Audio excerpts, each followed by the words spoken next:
Good morning, students. Welcome back to Mahila Samaja online classes. Today I will teach you subject science class 7th topic physical and chemical changes. Changes is a continuous process. It is the law of nature. Changes takes place around us all the time. Let take look at the common changes have happening around us. All of us are born as a small baby. Then baby grows, weight increases, height increases. After passing all the stages, the life we finally reach golden stages. In fact, during the entire life, our hair and nails and keeps on growing. So that so so what kind of changes this is? This is the change in size. Similar case in plants. Animals also form a small seed which we saw, which is so in soil. Plants turns into huge tree. The summer are really hot, whereas the winters are really cool. What kind of change this? This change in temperature. In fact, the change in temperature is observed on a day-to-day basis. Some days are really hot, whereas others are not. In summers, the days are quite hot, whereas the nights are cool. All the planets in our solar system are continuously revolving around the sun. So, what kind of change is this? This is a change in position. They are continuously changing their position. During a sunset or a sun rises, the color of the sky is somewhat like this around yellowish, whereas the sunlight appears as to be blue on blue day, whereas in night the sky appears to be darker. So what kind of change is this which observes in our daily basis? It is the change in color. When we put into the water for a boiling, after some time it starts forming a vapor. We know that, right? So what is happening? The liquid changing into gaseous state. Similarly, when an ice cube melts the solid states, the changes in a liquid state. So what kind of change is this? This is the change in a state. The changes are classified into two types. So reversible and non-reversible. So non-reversible, it is also called as irreversible. First, the reversible changes. The changes that can be reversed. Changes that can be reversed. You can be obtained change the substance in its original form. So ಮತ್ತೆ ನಾವೇನು ಮಾಡೋ ಅದೇ ಫಾರ್ಮ್ಗೆ ತಗೊಬರ್ಬೋದು ಇದನ್ನು reversible changes. So no new substances is formed. Melting, changing in the state. Blowing in air, change in shape and size. Freezing, change in state. Boiling, change in the state means liquid to gas. Mixing with the sugar with the waters, the solid to liquid. So change in the size, cutting the paper into the pieces, change in size. Breaking or crushing, change in shape and size. These are the examples of physical changes. Okay, another example, salt is obtained from the seawater through the process of evaporation. The seawater is allowed to stand in shallow pits. The water gets heated sunlight and slowly turns into water vapors through evaporations. ಅಂದರೆ C ವಾಟರ್ಸಲ್ಲಿ ನಾವೇನು ಮಾಡ್ತೀವಿ, small ಪಿಟ್ಸ್ನ ನಾವೇನು ಮಾಡ್ತೀವಿ, ಅದನ್ನು ಹಳ್ಳಗಳ ಥರದ್ದು ಮಾಡ್ತೀವಿ, thanks ಮಾಡ್ತೀವಿ. ಸೊ ಅದರಲ್ಲಿ ವಾಟರ್ ಫಿಲ್ ಆಗುತ್ತೆ, ಸಿ ವಾಟರ್ ಫಿಲ್ ಆಗೋದಾಗ ಸನ್ನಿಂದ ಹೀಟ್ ಅಬ್ಸರ್ಷನ್ ಆಗಿ ವಾಟರ್ ಎವಾಪ್ರೇಷನ್ ಆದಾಗ ನಮಗೇನಾಗುತ್ತೆ, ಅಲ್ಲಿ ಸ್ಮಾಲ್ ಕ್ರಿಸ್ಟಲ್ಸ್ ಫಾರ್ಮೇಷನ್ ಆಗಿರುತ್ತೆ. Then few days the water evaporates completely leaving behind the solid salts. So water evaporate ಆದಾಗ ನಮಗೇನಾಗುತ್ತೆ, ಅಲ್ಲಿ ಸಾಲ್ಟ್ ಲಾಸ್ಟ್ ಎಂಡಿಂಗಲ್ಲಿ ನಮಗೇನಾಗಿರುತ್ತೆ, ಸಾಲ್ಟ್ಸು ಸಿಗುತ್ತೆ. But salts are obtained in this manner is not pure and its crystals are small. Crystallisation. So crystallisation ಮಾಡೋದು ಯಾವ ಥರ ಅಂತ ಕೊಟ್ಟಿದ್ದಾನೆ. The large crystals of pure substances can be formed from the solution by the process is called as crystallisation. So large ಕ್ರಿಸ್ಟಲ್ಸನ್ನು pure substance ಆಗಿ ಯಾವ ಥರ ಪಡೆಯೋದನ್ನು ಏನಂತ ಕೊಟ್ಟಿದ್ದಾರೆ, ಕ್ರಿಸ್ಟಲೈಸೇಷನ್ ಅಂತ ತೊಗೊಂಡಿದ್ದಾನೆ. The large crystals of pure substances can be formed from the solution by the process is called as crystallisation. Okay, it is an example of physical change. ಇದು ಕೂಡ ಒಂದು ಫಿಸಿಕಲ್ ಚೇಂಜಸ್. ಸೊ ಲಿಕ್ವಿಡಿಂದ ಮತ್ತು ನಾವೇನು ಮಾಡ್ತೀವಿ, solid changes ಆಗೋದು, liquid to solid state, liquid state to solid state. ಯಾವ ಥರ ಅಂತ ನೋಡಿ, ಇಲ್ಲಿ take a cup full of water in a beaker and add a few drops of dilute sulphuric acid. Heat the water when it starts to boiling and copper sulphate powder slowly while stirring continuously. ಅಂದರೆ ಇಲ್ಲಿ ನಾವೇನು ಮಾಡಬೇಕು, ಇಲ್ಲಿ ಒಂದು cup full, ಒಂದು ಬೀಕರಲ್ಲಿ water ತೊಗೊಳ್ಬೇಕು. Add a few drops of dilute sulphuric acid. ಅಂದರೆ ಸಲ್ಫ್ಯೂರಿಕ್ ಆ್ಯಸಿಡ್ನ ನಾವು ಸ್ವಲ್ಪ ಆ್ಯಡ್ ಮಾಡಬೇಕಲ್ಲಿ. ಸಲ್ಫ್ಯೂರಿಕ್ ಆ್ಯಸಿಡ್ ಮೀನ್ಸ್ ಅಂದರೆ ಯಾವುದೋ ಡೈಲ್ಯೂಟ್ ಸಲ್ಫ್ಯೂರಿಕ್ ಆ್ಯಸಿಡ್ನ ನಾವು ಆ್ಯಡ್ ಮಾಡಿರಬೇಕಲ್ಲಿ.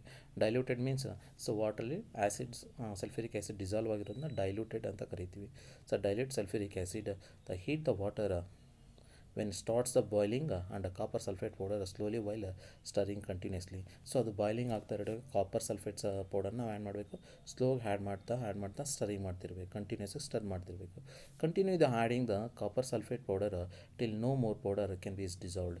ಸೊ ಅದು ಎಷ್ಟು ವಾಟರ್ ಡಿಸಾಲ್ವ್ ಆಗುತ್ತೆ, ಅದ್ರ ಕೆಪಾಸಿಟಿ ಎಷ್ಟಿದೆ ಅಷ್ಟು ವಾಟರ್ ಮಾತ್ರ ಡಿಸಾಲ್ವ್ ಮಾಡ್ಕೊಳ್ಳುತ್ತೆ, ಉಳಿದಿನ ಹಾಗೆ ಇಟ್ಟಿರುತ್ತೆ. ಸೊ ಆಗ ನಾವೇನು ಮಾಡ್ತೀವಿ, ರಿಮೈನಿಂಗ್ ಇರುತ್ತಲ್ಲ ಇಂಪ್ಯೂರಿಟೀಸ್ನ ಏನು ಮಾಡಬೇಕು, ಅದನ್ನು ಫಿಲ್ಟ್ರೇಷನ್ ಮಾಡ್ಕೋಬೇಕು. Filter the solution, remove the impurities. Filter ಮಾಡಿ ಅದನ್ನು ಇಂಪ್ಯೂರಿಟೀಸ್ನ ರಿಮೂವ್ ಮಾಡ್ಕೊಳ್ಬೇಕು.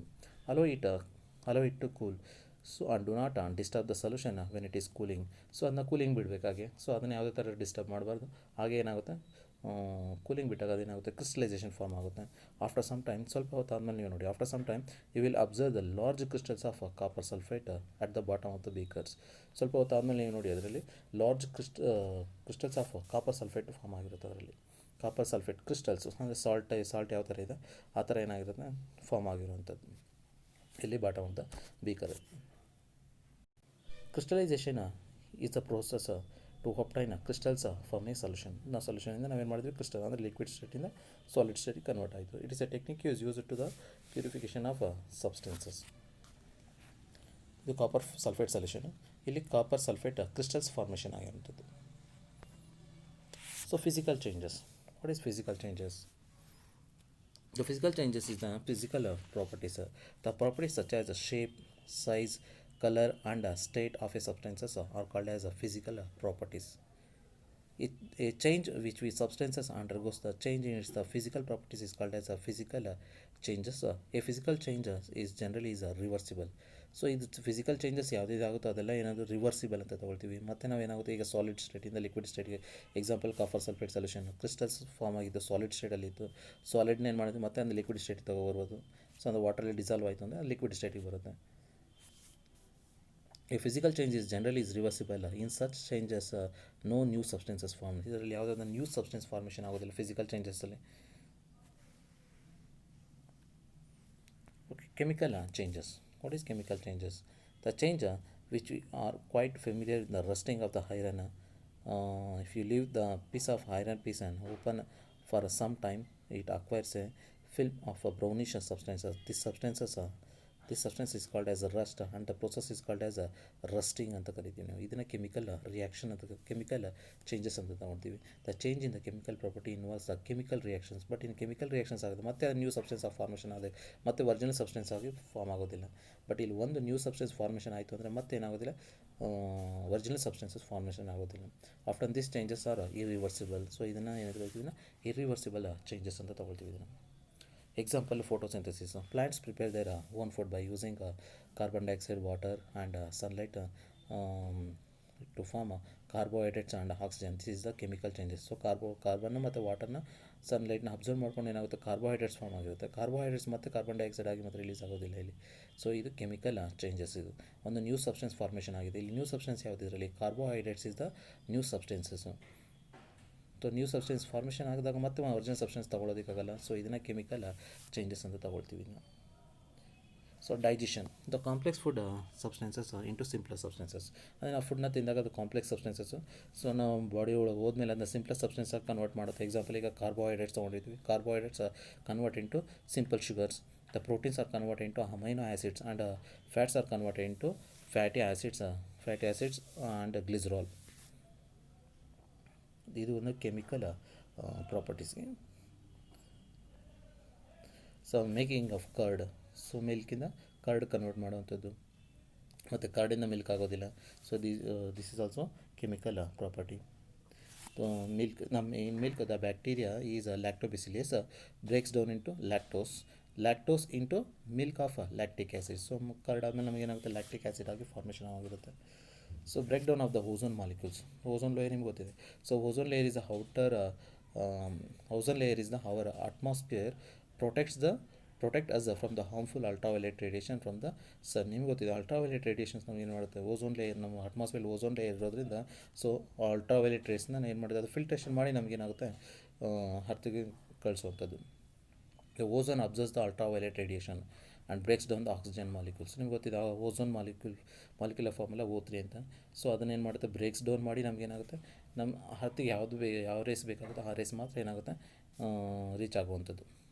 In ultraviolet radiation were not observed by the ozone, it would be reached the earth's surface. It cause harm to us of the life of the ozone act as a natural shield against the radiation. ನೀವು ಗೊತ್ತಿದೆ ultraviolet radiation, ozone ಲೇಯರೇ ಇಲ್ಲ ಅಂದರೆ ಡೈರೆಕ್ಟಾಗಿ ಏನಾಗುತ್ತೆ, ultraviolet race ನಮ್ಮ ಮೇಲೆ ಬಿದ್ದಾಗ ಏನಾಗುತ್ತೆ, ನಮಗೆ ಹಾರ್ಮ್ಫುಲ್ ಆಗುವಂಥದ್ದು. ಸೊ ಸ್ಕಿನ್ ಡಿಸೀಸಸ್ ಬರುವಂಥದ್ದು ಆಗ್ತಾಯಿತ್ತು. ಸೊ ಅದಕ್ಕೋಸ್ಕರ ozone acts as A natural shield against this radiation. Understanding the chemical changes through experiments. So burning of the magnesium ribbon. Take a small piece of a thin strip of a ribbon of a magnesium. Clean its tip with a sandpaper and bring the tip of a ribbon near the candle flame. The ribbon of magnesium will burn with a brilliant white light. When it is completely burnt, it will leave behind the white powdery ash. When magnesium burns, it reacts with oxygen to form magnesium oxide. So ಇಲ್ಲಿ ಒಂದು chemical reactions ನೋಡಿ ಕೊಟ್ಟಿದ್ದಾನೆ. ಇಲ್ಲಿ chemical reaction ಯಾವ ಥರ ಅಂತ ಕೊಟ್ಟಿದ್ದಾನೆ, ಒಂದು ಎಕ್ಸ್ಪೆರಿಮೆಂಟ್ ಇದೆ ನೋಡಿ. Take a small piece of thin strip of ribbon magnesium. So ನೋಡಿ ಇಲ್ಲಿದೆ ಮೆಗ್ನೀಷಿಯಮ್ ರಿಬ್ಬನ್. ಸೊ ಇದನ್ನು ಮೆಗ್ನೀಷಿಯಮ್ ರಿಬ್ಬನ್ ಅಂತ ತೊಗೊಳ್ತೀವಿ. ಈ ಮೆಗ್ನೀಷಿಯಮ್ ರಿಬ್ಬನ್ನ ಒಂದು ಸ್ಟ್ರಿಪ್ ತೊಗೊಳ್ಬೇಕು. ಸ್ಟ್ರಿಪ್ನ ತೊಗೊಂಡು ಅದ್ರ ಮುಂದೆ ಟಿಪ್ಪನ್ನ ಏನು ಮಾಡಬೇಕು, ಸ್ಯಾಂಡ್ ಪೇಪರಿಂದ ಅದನ್ನು ಕ್ಲೀನ್ ಮಾಡ್ಕೋಬೇಕು. Bring the tip of the ribbon near the candle ಫ್ಲೇಮಿಗೆ ಏನು ಮಾಡಬೇಕು, ಅದನ್ನ ಬರ್ನ್ ಮಾಡಿದಾಗ ನಮಗೇನಾಗುತ್ತೆ, ಒಂದು ಬ್ರಿಲಿಯಂಟ್ ವೈಟ್ ಲೈಟ್ ಫಾರ್ಮ್ ಆಗುತ್ತೆ. So brilliant white light form ಆದಾಗ ನಮಗೇನಾಗುತ್ತೆ, ಅಲ್ಲಿಂದ ಆ್ಯಶ್ ಫಾರ್ಮೇಷನ್ ಆಗುತ್ತೆ. ಆ್ಯಶ್ ಎಲ್ಲ ಏನಾಗುತ್ತೆ, so when completely is burnt, ಅದು ಕಂಪ್ಲೀಟಾಗಿ ಬರ್ಂಟ್ ಆದಮೇಲೆ it leaves behind to the white powdery ash. So white powdery ash form ಆಗಿರುತ್ತೆ. ಸೊ ವೈಟ್ ಪೌಡ್ರ್ ಆ್ಯಶ್ ಬಂದು ಏನಂತ ಕರಿತೀವಿ, ಅದನ್ನು ಮೆಗ್ನೀಷಿಯಮ್ ಆಕ್ಸೈಡ್ ಅಂತ ತೊಗೊಳ್ತೀವಿ. When magnesium burns it reacts with oxygen, ಅಂದರೆ ಅಟ್ಮಾಸ್ಫಿಯರ್ಲಿರೋ ಆಕ್ಸಿಜನ್ ಜೊತೆ ಅದನ್ನು ರಿಯಾಕ್ಟ್ ಆಗಿ ನಮಗೇನಾಗುತ್ತೆ, ಮೆಗ್ನೀಷಿಯಮ್ ಆಕ್ಸೈಡ್ ಫಾರ್ಮೇಷನ್ ಆಗುತ್ತೆ. ಮೆಗ್ನೀಷಿಯಮ್ ನಾವು ಬರ್ನ್ ಮಾಡಿದಾಗ ನಮಗೇನಾಗುತ್ತೆ, ಅಟ್ಮಾಸ್ಫಿಯರ್ ಆಕ್ಸಿಜನ್ ಇರುತ್ತೆ. ಆ magnesium is reacts with the oxygen to form magnesium oxide. So magnesium ಅದು ನೋಡಿ, M G is the magnesium is reacts with the oxygen to form magnesium oxide. MgO is the magnesium oxide, the magnesium ribbon. Okay, next burning of magnesium ribbon ನೋಡಿ ಇಲ್ಲಿ ಕೊಟ್ಟಿದ್ದಾರೆ. ಇದು magnesium ribbon, ಇದು powder ash, ಇದು white light. So it is a dangerous to look for the long time to burning of the magnesium. ಜಾಸ್ತಿ ಹೊತ್ತು ನೋಡಬಾರ್ದು ಇದನ್ನು. ಜಾಸ್ತಿ ಹೊತ್ತು ನೋಡಿದ್ರೆ ನಮಗೇನಾಗುತ್ತೆ, ಡೇಂಜರಸ್, ಕಣ್ಣಿಗೆ ಎಫೆಕ್ಟ್ ಆಗುತ್ತೆ. Okay, dissolving the magnesium oxide with waters. So magnesium ಆಕ್ಸೈಡ್ನು ವಾಟರ್ ಜೊತೆ ಮಿಕ್ಸ್ ಮಾಡಿದಾಗ ಏನಾಗುತ್ತೆ ಅಂತ ನೋಡಿದ್ದೀನಿ. Collect the magnesium oxide. So magnesium ಆಕ್ಸೈಡ್ನೆಲ್ಲ ಕಲೆಕ್ಟ್ ಮಾಡ್ಕೊಳ್ಳಿ and mix with small amount of water. Small amount of ವಾಟರಲ್ಲಿ ಆ್ಯಡ್ ಮಾಡ್ಕೊಳ್ಳಿ ಮೆಗ್ನೀಷಿಯಮ್ ಆಕ್ಸೈಡ್ನ. Stir with mixture well and ಚೆನ್ನಾಗಿ ಸ್ಟರ್ ಮಾಡಿ ಅದನ್ನು ಮಿಕ್ಸ್ ಮಾಡ್ಕೊಳ್ಳಿ ಚೆನ್ನಾಗಿ. Test the mixture with blue and red litmus papers. ನಿಮ್ಮ ಹತ್ರ ಗೊತ್ತಿದೆ ಲಿಟ್ಮಸ್ ಪೇಪರ್ಸ್ ಟೆಸ್ಟಿಂಗ್ ಮಾಡೋದು ಯಾವ ಥರ ಅಂತ. ಲಿಟ್ಮಸ್ ಪೇಪರ್ನ, ರೆಡ್ ಲಿಟ್ಮಸ್ ಪೇಪರ್ ಅಥವಾ ಬ್ಲೂ ಲಿಟ್ಮಸ್ ಪೇಪರ್ನ ತೊಗೊಳ್ಳಿ, ಅದನ್ನ ಡಿಪ್ ಮಾಡಿದಾಗ ನಿಮ್ಗೆ ಏನಾಗುತ್ತೆ, ರೆಡ್ ಲಿಟ್ಮಸ್ ಪೇಪರ್ನ ಡಿಪ್ ಮಾಡಿದಾಗ ಏನಾಗುತ್ತೆ, it turns to blue. Blue litmus ಪೇಪರ್ನ ಡಿಪ್ ಮಾಡಿದಾಗ ಕಲರ್ ಏನಾಗೋದಿಲ್ಲ, ಚೇಂಜಸ್ ಆಗೋದಿಲ್ಲ. You will find that it turns to red litmus to blue. ನಮ್ಗೆ ಗೊತ್ತಾಗುತ್ತೆ ಅಲ್ಲಿ ರೆಡ್ ಲಿಟ್ಮಸ್ ಏನಾಗುತ್ತೆ, ಬ್ಲೂ ಲಿಟ್ಮಸ್ ಆಗಿ ಕನ್ವರ್ಟ್ ಆಗುತ್ತೆ, ಕಲರ್ ಚೇಂಜಸ್ ಆಗುತ್ತೆ. ಸೊ ನಮ್ಗೆ ಗೊತ್ತಾಗುತ್ತೆ ಅವಾಗ magnesium oxide is the basic solution ಅಂತ. On dissolving in the ash in water to forms a new substances. The magnesium oxide is reacts with water to form magnesium hydroxide. So magnesium oxide means MgO is reacts with the water. Water means water molecular formula H2O to form magnesium hydroxide, MgOH twice ಅಂತ. MgOH twice means magnesium hydroxide ಅಂತ. So MgOH twice ಅಂತ ತೊಗೊಳ್ಬೇಕಾಗುತ್ತೆ ಅದನ್ನು, magnesium hydroxide. So magnesium hydroxide is the base. Magnesium hydroxide is the base. The burning of magnesium ribbon and dissolving of the magnesium oxide in water is the chemical changes. Okay, magnesium is reacts with oxygen to form magnesium oxide.